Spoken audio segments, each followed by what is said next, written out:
Alhamdulillahilladzi arsala rasulahu bil huda wa dinil haqq liyudhhirahu 'alad dini kullihi wa kafa billahi shahida. Asyhadu an la ilaha illallah wahdahu la syarika lah wa asyhadu anna sayyidana wa nabiyyana Muhammadan abduhu wa rasuluhu la nabiyya ba'da. Allahumma fasalli wa sallim wa barik ala hadha an-nabiyil karim Muhammadin wa ala alihi wa ashabihi ajma'in, amma ba'du. Laqad qala Allah ta'ala fi kitabihil karim wa huwa asdaqul qailin.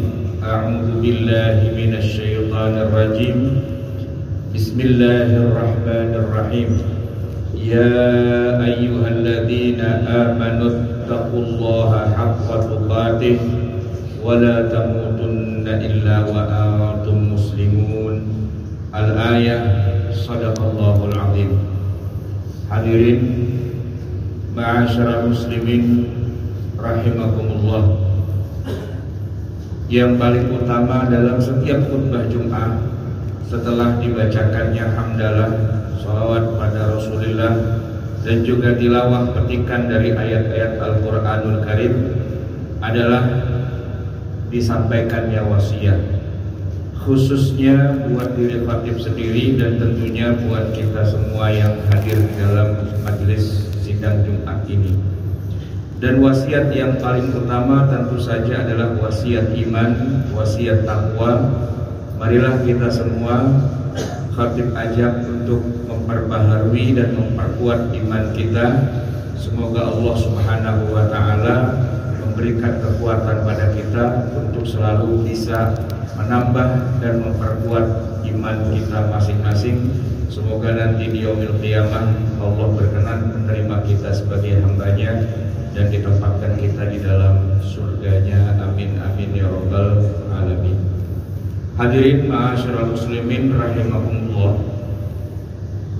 Kewajiban kita di hadapan Allah yang paling utama, yang merupakan kewajiban harian dan akan menjadi pertanyaan yang paling awal ditanyakan begitu kita nanti menghadapnya, adalah kewajiban sholat 5 waktu. Bulan Rajab biasa kemudian diperingati oleh umat Islam sebagai bulan di mana disitulah terjadinya Nabi SAW di Isra dan Mi'rajkan. Dan oleh-oleh yang paling utama dalam peristiwa Isra dan Mi'raj itu memang sholat 5 waktu.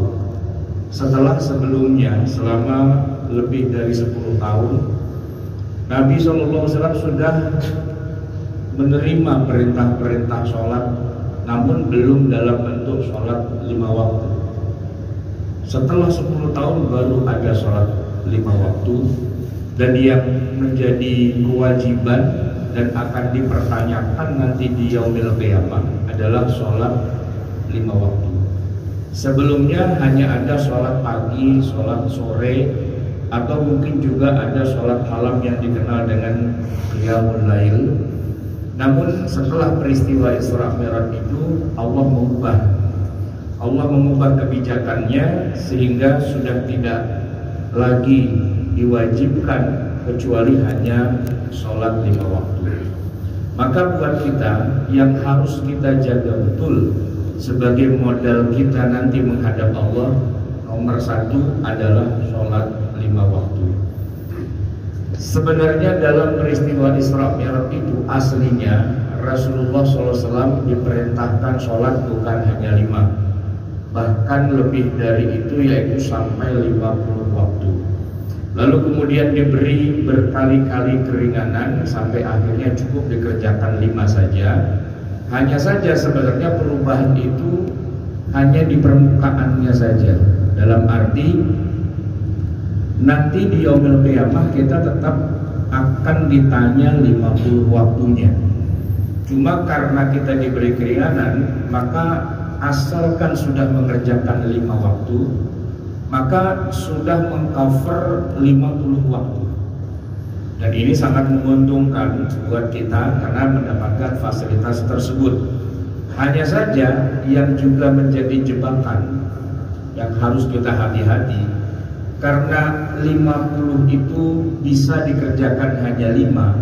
Seandainya dalam sehari yang 5 waktu itu kita ada yang alfa, ada yang tidak kita kerjakan, entah lupa, entah ketiduran, entah kesibukan, dan seterusnya, maka tagihan kita itu tetap sesuai dengan perbandingannya. Kalau kita kerjakan 5 waktu, maka di akhirat kita mendapatkan pahala mengerjakan 50 waktu. Tapi kalau kita hanya mengerjakan 4, apalagi hanya 3, apalagi hanya 2 dari yang seharusnya 5, maka yang kita dapat hanya 40 atau 30, bahkan hanya 20 dan 10 boleh jadi. Sehingga sekali saja kita tidak mengerjakan sholat, itu dosanya 10 kali lipat. Karena aslinya itu bukan 5 waktu, tapi 50 waktu. Jadi harga sholat kita, jamaah sekalian, sekali kita sholat itu seperti kita sholat 10. Sehingga kalau sampai itu terlewat, berarti kita miss 10 waktu. Karena itulah kemudian Nabi mewanti-wanti. Dalam hadisnya beliau mengatakan, awwalu ma yuhasabu bihil abdu min amalihi yawmal qiyamati as-sholah. Nanti kalau kita menghadap Allah, amal kita yang pertama akan dilihat, akan diperiksa, itu adalah sholat 5 waktu, bukan yang lain-lain. Karena yang lain-lain itu nanti belakangan. Nomor 1 perjanjian kita dengan Allah adalah 5 waktu itu. Dan hasil dari evaluasi 5 waktu itu amat sangat menentukan caranya Allah menilai amal-amal kita berikutnya. Maksudnya kalau yang 5 waktu itu hasilnya baik, bagus, lulus, maka amal-amal yang lain itu akan diperiksa dengan cara yang ringan saja, tidak dicari-cari kesalahannya, karena sudah diawali dengan penilaian yang bagus. Sedangkan orang yang punya masalah dengan 5 waktunya itu, dengan nilai yang hancur berantakan, maka sejak awal sudah dicurigai, ini orang tidak benar. 5 waktu yang menjadi kewajiban paling dasar saja pun tidak beres dia. Jangan-jangan amal-amal yang lainnya pun tidak beres juga. Sehingga hisabnya itu lebih berat, akan dicurigai dan dicari-cari kesalahan. Namanya malaikat mencari kesalahan itu, Pak, bisa dengan sangat mudah. Manusia itu tempatnya kesalahan. Oleh karena itu kuncinya adalah jangan sampai yang 5 waktu itu sampai terlewat. Kenapa? Karena performance kita itu, etalase kita itu di 5 waktunya. Bukan masalah khusyuknya, bukan masalah lamanya, bukan masalah berjamaah atau tidak berjamaahnya, tapi terpenuhinya kewajiban tersebut. Cukup mengerjakan yang wajib-wajibnya saja. Itu saja sudah mencukupi untuk kita dapatkan nilai indeks prestasi yang akan membuat evaluasi kita pada amal-amal yang lain itu akan dimudahkan dan disederhanakan. Tapi kalau yang sekedar 5 waktu saja pakai ada cerita bolong, pakai ada cerita tidak dikerjakan, kelupaan, kesibukan dan sebagainya, itu kan sebenarnya masalah yang amat sepele. Tapi itu penting, maka kemudian formatnya berubah. Pemeriksaan terhadap amal-amal kita selanjutnya akan dipersulit. Oleh karena itu jamaah sekalian, kuncinya simpel dan sederhana. Jagalah yang 5 waktu itu. Mungkin sebagai orang yang sibuk dengan berbagai macam aktivitas, apalagi kita tinggal di kota yang padat, banyak macet, banyak kesibukan dan sebagainya, mungkin kita tidak sempat untuk bisa sholat di awal waktu berjamaah di masjid. Tidak jadi masalah. Yang penting sholatnya dikerjakan pada waktunya. Jangan sampai sholatnya ditinggal. Boleh-boleh saja kita tidak sholat di awal waktu, sah, walaupun mungkin pahalanya tidak terlalu banyak. Boleh-boleh saja kita tidak sholat di masjid, sah, walaupun pahalanya tidak terlalu banyak. Tapi setidak-tidaknya 5 waktu itu dikerjakan di dalam waktunya. Dan Allah sudah kasih keringanan yang luar biasa. Dalam 24 jam itu hampir semuanya itu ada waktu sholat. Kalau kita bicara sholat zuhur, waktunya itu tidak habis kecuali dengan bertemunya dengan waktu sholat asar. Waktu asar itu tidak akan habis kecuali bertemu dengan waktu sholat maghrib. Dan begitu juga dengan isya dan subuh, semuanya menyatu jadi satu. Artinya kalau mau pahala besar, kita sholat di awal berjamaah di masjid pasti dapat 27 derajat. Tapi katakanlah misalnya kita orang sibuk, banyak urusan, banyak kerjaan, tidak kita kerjakan di awal, tidak berjamaah, it's okay, masih bisa diterima. Yang penting tetap dikerjakan dan masih ada waktunya. Itu saja sudah cukup buat kita untuk mendapatkan label sebagai muslim yang sejati, yang di akhirat nanti urusan sholat sudah selesai. Hadirin ma'asyiral muslimin, jamaah sholat Jumat yang dirahmati Allah. Di dalam surat Al-Muddathir ada diceritakan tentang bagaimana kejadian yang sekarang belum terjadi, tapi karena ini adalah Allah yang menceritakan, peristiwa itu nanti akan terjadi, yaitu di akhirat. Ketika para penghuni surga berkumpul dengan teman-temannya yang dulu mereka berteman juga di dunia, reuni level surga, ternyata ada beberapa di antara teman mereka yang tidak hadir. Karena memang tidak masuk surga, masuknya ke dalam neraka. Lalu mereka bertanya kepada malaikat penjaga surga, kenapa teman kita itu tidak masuk ke surga dan malah masuk ke neraka? Ada apa? Maka malaikat yang menjaga surga mengatakan, silakan tanyakan langsung saja kepada teman Anda yang ada di dalam neraka itu. Ternyata diberikan fasilitas bisa berkomunikasi. Surat Al-Muddathir itu kemudian menceritakan bahwa para penghuni surga mewawancarai teman mereka yang ada di neraka sakor. Begitu komunikasi terjadi, pertanyaan pertama adalah, ma salakakum fi sakor? Kenapa kalian bisa gagal kok malah masuk ke dalam neraka sakor? Ada apa masalahnya? Yang di neraka sakor itu menjawab, qalu lam naku minal musallin. Dosa kita yang sangat berat yang membuat kita tidak bisa masuk surga ternyata adalah masalah sholat. Sholat 5 waktu yang kelupaan, yang karena banyak kesibukan nggak dikerjakan, karena ketiduran maka nggak dikerjakan. Dan lebih parahnya lagi, sudah tahu terlewat waktunya, lalu dia mengarang sebuah khayal bahwa kalau waktu sholat sudah lewat, sudah tidak perlu dikerjakan. Ini pemikiran iblis, syaitanir rajim. Kenapa saya katakan iblis?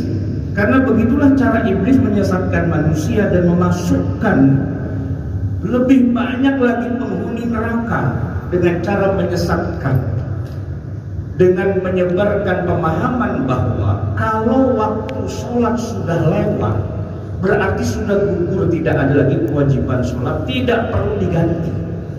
Ini pemikiran iblis. Sebab Rasulullah Shallallahu Alaihi Wasallam pernah juga terlewat dari kewajiban mengerjakan sholat dalam perang Khandaq di tahun kelima. Karena saking sulitnya mempertahankan Madinah, diserbu dengan 10.000 pasukan, Maka Nabi dan para sahabat betul-betul tidak mampu menghalau. Kalau mereka harus sholat dulu, habislah Madinah ini. Maka mereka teruskan perang sehingga mereka tidak sempat mengerjakan beberapa waktu sholat. Sholat zuhur terlewat, sholat asar begitu juga, bahkan maghrib pun perang belum selesai.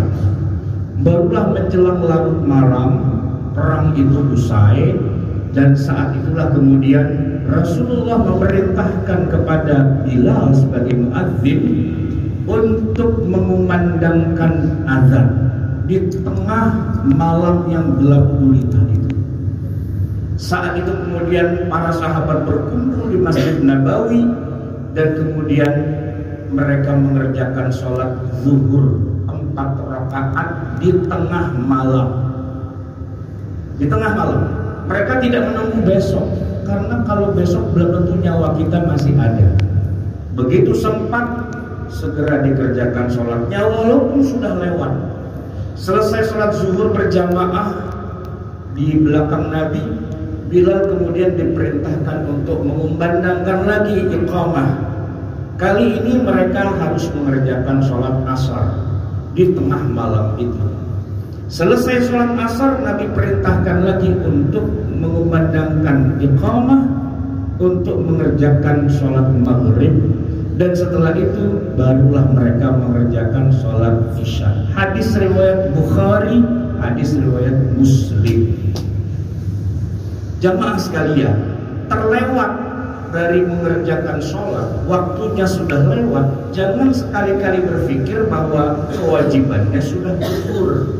Tidak ada istilah gugur kewajiban sholat kecuali kita bukan muslim, kecuali kita anak-anak yang belum baligh, kecuali kita orang gila, atau kecuali kita adalah wanita yang sedang haid atau nifas.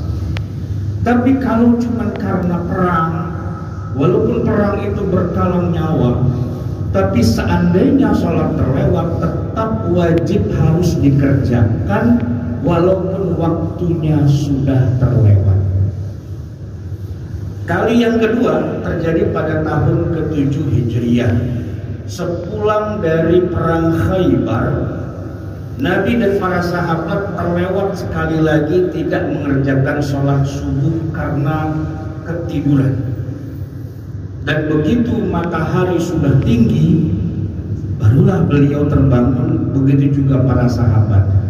Di bawah terik sinar matahari pagi itulah kemudian Bilal diperintahkan azan dan iqamah, lalu mereka mengerjakan sholat subuh berjamaah diimami oleh Rasulullah Sallallahu Alaihi Wasallam.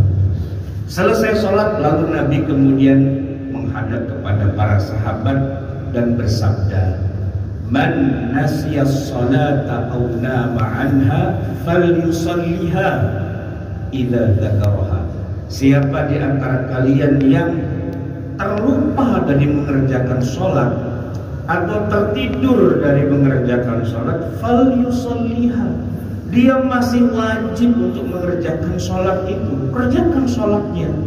Begitu Anda ingat, begitu Anda sempat, kerjakan. Jadi tidak ada rumus yang namanya kewajiban sholat itu hangus. Tidak ada.